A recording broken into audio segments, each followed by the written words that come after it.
Thì có bao giờ được không? Vô mà, ca mà, sao vô mà.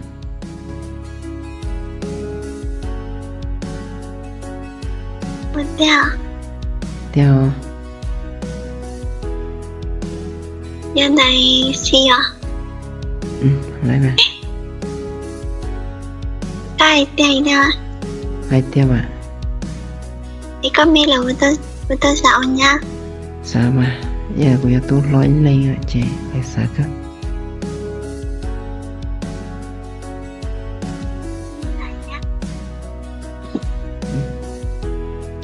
Chắc. Rồi tiền có làm đăng ở đây kìa. Có dụ luôn ở trên đó có mày bánh nhá. Giờ hãy có theo đó mà. Giờ thì tôi có cả dùa như dùa ta. Thì có tư hay không? Thì có lùng xe.